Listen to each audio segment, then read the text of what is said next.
Think tax savings and charitable giving can't go hand in hand? Well, it's time to think differently. Because today, we're diving into the Optimized Charitable Lead Annuity Trust, better known as the OCLAT. Picture this. What if you could have an impact on the causes you care about most while also creating significant financial benefits for yourself and your family? Plus, stick around until the end for a resource to help you get started, potentially saving thousands in taxes. I'm Rich Smith, and I'm here to simplify complex financial strategies that empower business owners and their families to succeed. Today, we're joined by Jonathon Morrison, the creator of the OCLAT strategy, whose innovative work has been featured in leading financial publications like Forbes and Bloomberg. Whether you're aiming to reduce taxes, leave a legacy, or simply grow your wealth, understanding the OCLAT could transform everything you thought you knew about long-term estate planning. In this conversation, we'll uncover how the OCLAT works, its advantages, and actionable steps to implement this powerful strategy. It's easy to assume advanced financial topics are too complicated to understand, but Jonathon will break it all down for you. So let's dive into this fascinating discussion.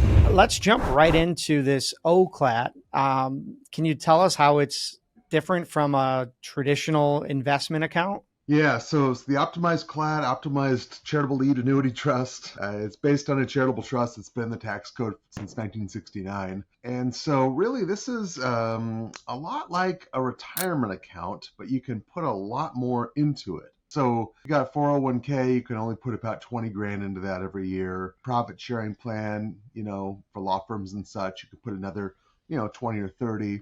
Folks that are making $1 million or more, or they sold their company in $100 million, event, that's 401k is a drop in the bucket. So this is a lot like a retirement account, but you can put up to 30% of your AGI, your adjusted gross income. So if you had you're a $10 million a year baseball player, you could put $3 million every single year into this. You sold your company for $100 million, you could put $30 million into this. So up to 30% of your income every single year if you'd like to. But it operates a lot like a 401k.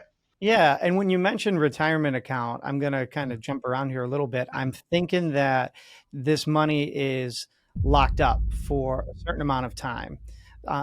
Typically with the optimized CLATs, the OCLATs that you create for the client, about how long is that optimized period of time? Yeah, so it's really typically a 20 to 30 year horizon. During that time, you've got total control over investing the funds inside the account. So it's not like a 401k where you've got a limited, investment options. You can really invest the OCLAT in anything other than you can't put it back into your operating business. There's a prohibition there. But like a 401k, you can't take any withdrawals. You've got this long time horizon, 20, 30 years. And after that, there's a bunch of money that comes back to the family. So we can get in a little bit more about it, but that's the time horizon. Okay. And that makes a lot of sense when you say this isn't a one-time thing. You said you can do it for, every year if you wanted to. And if you're laddering it, if you will, year after year after year, when you hit those retirement years, if you will, you're going to have a ton of money coming your way. But let's talk about, you mentioned 30% of your gross income. And I'm assuming there's other tax benefits. Could you talk a little bit about those? So to kind of compare a 401k, I like to compare it that way. 401k, what's obviously we talked about one drawback is the low funding limit. Another drawback of a 401k is when you take the money out, there's income taxes, right? When you withdraw. Now the OCLAT, you got this huge funding limit up front. And then when the money comes out at the end, there's actually no income taxes on that withdrawal. The assets inside the account simply get transferred back into your personal bank account, or you can transfer the assets to your heirs, to children, without not only no income taxes on that transfer, but the 40% gift tax, the inheritance tax, doesn't apply either. A 401k, if you give that to your kids, they withdraw. That's ordinary income, 40%, plus gift and inheritance tax for a total of about 70% tax on a 401k. So yeah, so you got a huge funding limit and then this income tax, gift tax free transfer of the assets at the end. I'm thinking over the course of 20, 30 years, obviously it depends on what is you're investing in. And we haven't even got to the charitable component yet. But if I create one of these, what can I expect back in terms of, 1x, 2x, 5x, 10x, that eventually might be paid back to my estate, my family, like setting aside the money for the charity, what kind of numbers are we talking? Yeah, so I have sort of a rule of thumb using a 30-year OCLAT. I call it the 135 rule. And it's 135. So for every $1 million you put in, 3 million goes to your favorite charities, and there's $5 million left at the end to come back to the family or give to kids. So $1 million goes in, you get about 5 on the back end. That assumes 8% rate of return over 30 years. So again, you control the $1 million, what we're investing in. Most of my clients, they say, I got 30 years. They're putting in private equity, getting 10, 15% returns. So 8% over 30 years is pretty reasonable. But yeah, if you can get 10% rate of return, it's 1, 3, 10. There's about 10 million left at the end. So the first 3 million in the account goes to charity. Where do I get the 3? That's based on current interest rates right now. When you fund the CLAT with $1 million, it's about 3 to charity. A few years ago, when the interest rates were like almost zero, a $1 million CLAT 30-year, you only give 1.1 to charity, and there was about 7 or 8 on the back end. Wow. So interest rates have kind of come up, means you got to give a little more to charity, but it's still very attractive. The IRS rates, the benchmark rate you got to beat is like high 4s this year. Pretty much at the end of the year, we're expecting about high 4% benchmark. That means if you invest that 1 million and you only get 4%, well, there's not going to be anything at the end. So it's interest rate play. But if you can beat that 4% that you give to charity, essentially, all that upside comes back to the family. So if we assume 8% rate of return, that delta, 8% over the benchmark rate that goes to charity, that delta translates to about 5 times coming back at the end, if that makes sense. It makes complete sense. It got me thinking about the charitable side of things. So if we dive into that a little bit, I'm curious about sometimes you solve one problem and then you end up creating 3 more. And giving to charity shouldn't be viewed as a problem. So I guess my question is, how much do I have to worry about, like where the money goes, how it's distributed? Is this kind of set it and forget it? Do I have to hold a meeting every single year? Does my charity change? Things like that. Like, what does that charitable side look like? And I guess, how are the payments made to the charity? Yeah, so I'll just take a step back and just talk about the general process, and then I'll answer your question. Yeah. I developed this almost 10 years ago. It's come a long way. We've done over 150 of these, raised about $500 million, $500 million for charities committed. I've never had a single IRS audit. My white paper made the cover of the top legal journal in my field back in September of 2020. And I've got this down to a science. If you're doing this so many times, I don't rely on any junior lawyers or paralegals for drafting. These are so complex, these CLATs. But I've got it down to the point where I can tell clients, look, in a pinch, I can get this done with 2 calls in 2 days if necessary, because there's a December 31st deadline. So I get really busy at the end of the year. Everybody knows their income. Oh, I sold my company. I'm a doctor. I made $3 million this year. So I do about 20 or 30 of these kind of at the end of every year. I call it my CLAT season. So to answer your question, we've got flexibility galore. So we have mechanisms to change the charities where all the charitable dollars go.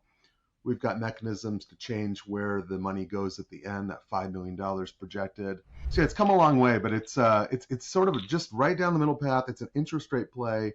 IRS approved. It's low risk, but it's really something that I couldn't believe nobody has ever kind of just developed and repurposed for a retirement account. I thought I was surprised. I went back 20 years in the legal journals and nobody ever done it.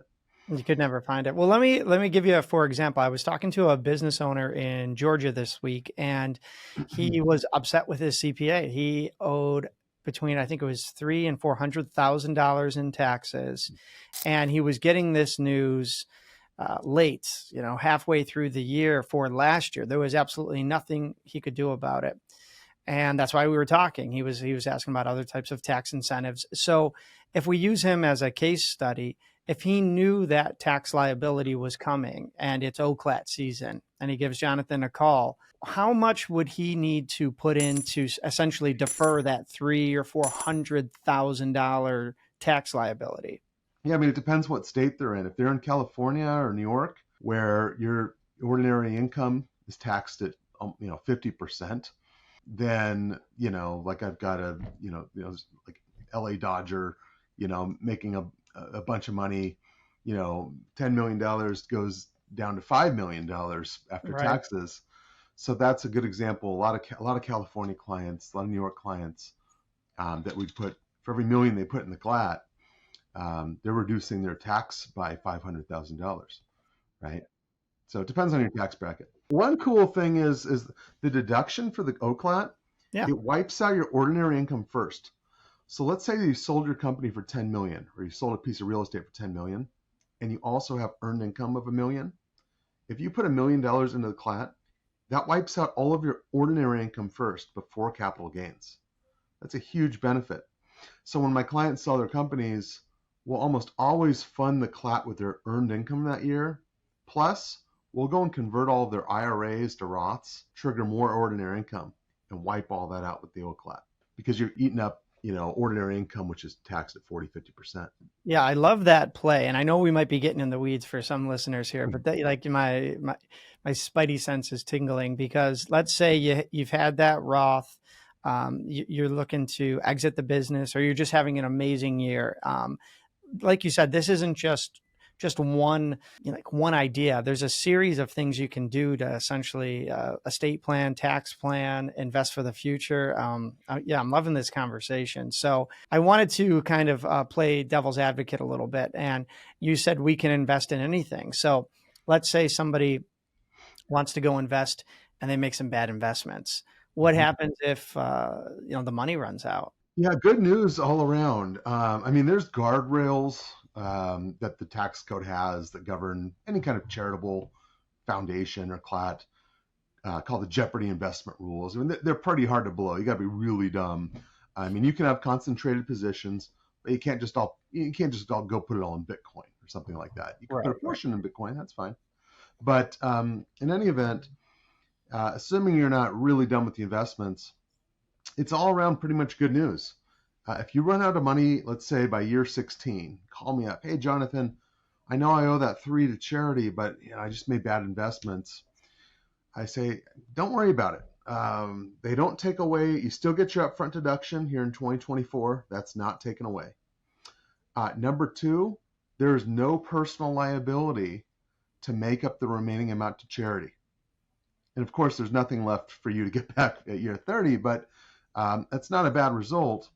You also would have taken all those tax losses as you went from $1 million to 0.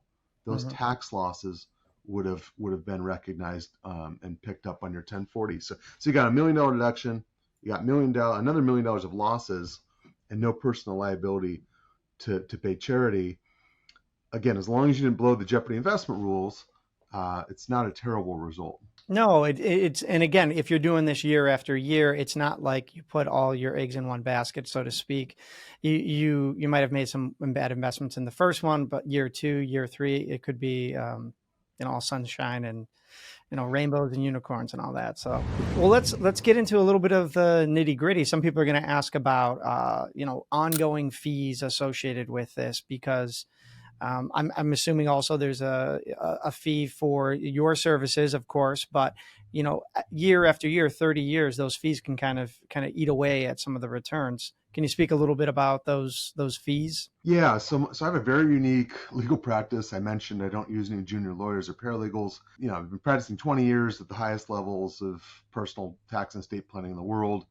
Practiced for 10 years with the 2 top firms out there. We did the IPOs for Google, Facebook, Amazon, Tesla.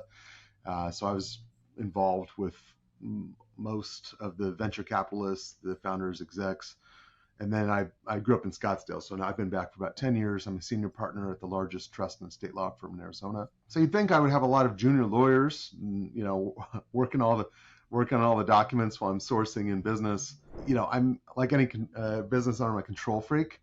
So again, I don't use any junior lawyers. Another really interesting way about my model is I have a one-time upfront fee.